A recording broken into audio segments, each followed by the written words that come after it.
everybody, what's up and welcome back. If you're new here, I'm Liz, and today we're going to be talking about the Twilight Killers. So today we're going to be talking about Kim Edwards and Lucas Markham. So Kim Edwards was just 14 years old when she and her boyfriend would kill her mother and her 13-year-old sister, Katie. So apparently the night of the murder, they killed her mom and then her sister, and then they would proceed to have sex and eat ice cream while they and then watch Twilight. This is why they called them Twilight Killers. So, what a romantic couple, right? I mean, what else do you expect a pair of 14-year-olds to do? Apparently, these two were quite toxic together, and they found each other and then felt that because they were outsiders from the rest of the world, that they connected on another level, not just physically, but emotionally.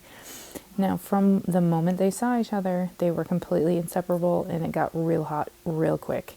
And there was absolutely no denial that either came from a bad familial atmosphere due to abuse and one-sided relationships. But these two were basically like a ticking time bomb waiting to go off, and they were explained to be like that exact sentence during their trial, and when they were interrogated, and when they had a psych eval done.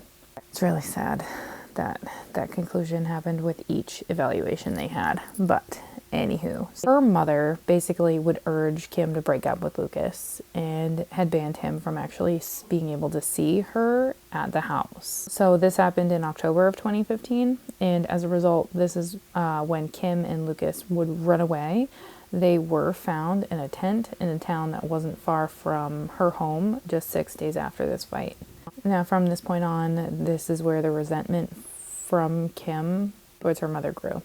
Kim would be open to psychiatrists about this, and the fact that she tried to kill herself in March of 2016 due to her life becoming a literally walking hell. She also was very vocal about how she felt that her mother was more attached to her sister than to her, and she felt really left out. So just 1 month later, everything would change. So on the night of the murder, Lucas walked from his home, and he was carrying a bag, and in this bag it had 4 kitchen knives, and he was carrying it to Kim's house. He would enter the home through the bathroom window, and then they would proceed to go to Elizabeth's room, which is Kim's mother's room.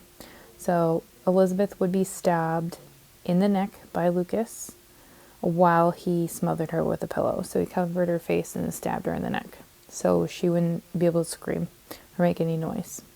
He remained in this position for about 10 minutes to make sure that Elizabeth was indeed dead.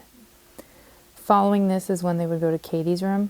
Kim thought that taking care of her sister would stop any heartbreak that Katie would have over the loss of their mother. Originally, it was supposed to be Kim that would kill Katie, but Lucas had to intervene due to Kim having a panic attack. So he went into Katie's room and killed her in a similar fashion as to how he killed Elizabeth. He stabbed her and then smothered her with a pillow. So also involved in the original plan, Lucas and Kim were supposed to kill themselves, but Kim couldn't do it. So instead, they would take a bath together and then go on their way for the night.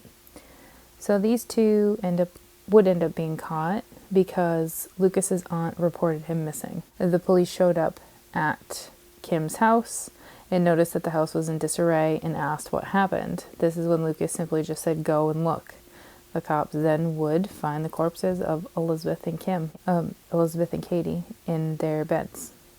It is public knowledge, too, that Lucas and Kim were calm and showed absolutely no emotions whatsoever or any regret over the double homicide. There was none of that nature whatsoever. When they were asked about it, when they were talking to the police about it, there was nothing. So when Kim was asked about the murders, she said that she was okay with it, and it gave her peace of mind that it went so quickly because they didn't torture them. Now, due to their extremely toxic codependent relationship, they both were found guilty in November of 2016, and they were both sentenced to 17.5 years in prison.